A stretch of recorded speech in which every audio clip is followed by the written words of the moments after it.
Sur le plateau de BITV au CIPCA 2023, nous sommes dans ce 3e jour de salon et je reçois Morgane Skoarnek, directrice générale adjointe de REI Habitat.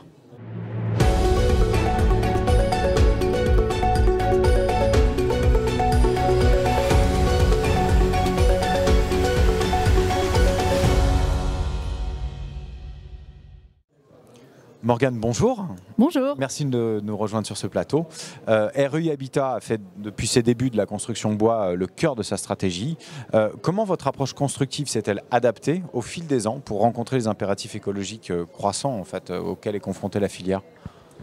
Alors effectivement, le bois, issu de forêts françaises gérées durablement, est au cœur de l'ADN de REI Habitat depuis sa création en 2009 par Paul Jarquin.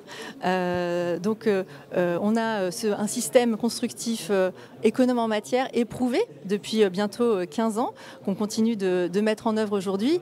Et finalement, on avait fait le calcul et l'analyse avec le bureau d'études Elan a posteriori sur l'ensemble de nos projets livrés depuis l'existence de l'entreprise. En fait, 100% de nos projets livrés atteignaient le seuil 2025 IC Construction de la RE 2020, plus de 50% le seuil 2028. Et on a même une opération livrée en 2018 à Rosny-sous-Bois qui atteignait le seuil 2031. Donc, en fait, aujourd'hui, la réglementation nous donne raison. On avait bien 15 ans d'avance sur l'immobilier bas carbone. D'accord. Alors, il y a beaucoup de promoteurs qui ont commencé à s'engager aussi dans cette filière bois. De quoi ont besoin, selon vous, de quoi ont besoin les promoteurs comme vous, comme les spécialistes du bois, pour mettre en œuvre leurs ambitions en matière de transition écologique ? Alors moi, quand je vois aujourd'hui le CIPCA, le succès du salon, les discours, les échanges autour des tables rondes, je me dis qu'on est 100% dans le vrai avec le renforcement des exigences écologiques et environnementales aujourd'hui pour décarboner le secteur immobilier. Donc on doit surtout, malgré le contexte actuel, continuer dans cette direction-là et ça doit se faire avec des partenariats avec tout l'ensemble de la chaîne de valeur, que ce soit les aménageurs, les collectivités, les grands propriétaires publics.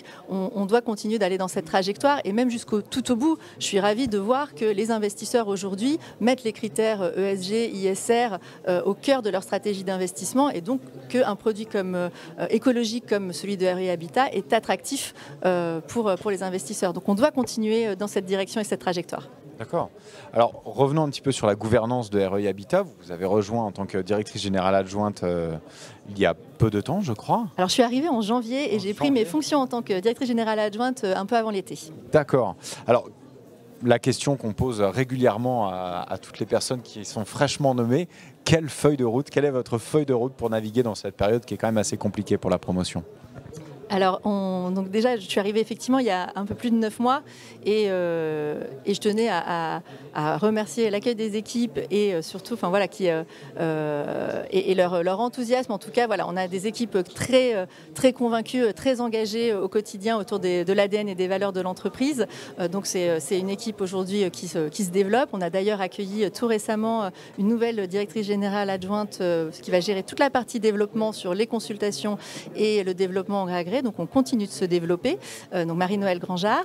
Et donc on est une entreprise agile, on est une trentaine de collaborateurs aujourd'hui.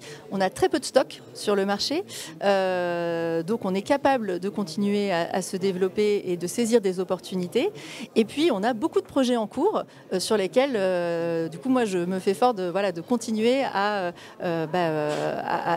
développer ces projets-là avec toute l'excellence opérationnelle qui a été mise en œuvre depuis les débuts de REI Habitat. Donc on a des projets assez emblématiques. On accompagne ICAD sur le lodet du village des athlètes qui arrive bientôt en livraison.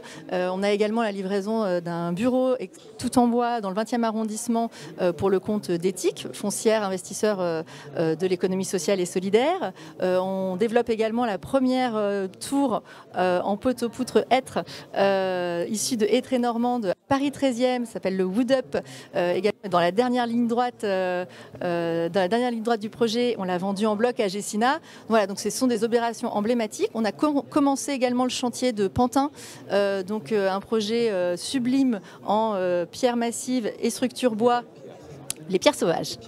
les pierres sauvages à Pantin, qui est quand même le premier projet qui avec le label bâtiment durable francilien niveau or. Donc voilà, donc c'est des projets vraiment qui portent l'excellence opérationnelle et l'engagement environnemental de REI, en tout cas haut et fort, et sur lesquels on va continuer à développer. Il y en a plein d'autres qui arrivent encore dans le pipe, Malakoff, Bagnolet, Viroflay, je ne vais pas tous les citer, mais voilà, on a une feuille de route assez chargée. Eh ben, écoutez, chez Business Immo, on aura plaisir à les suivre aussi. Morgane Skwarnak, merci beaucoup pour votre témoignage. Et merci. Puis à bientôt peut-être sur BITV. À très bientôt.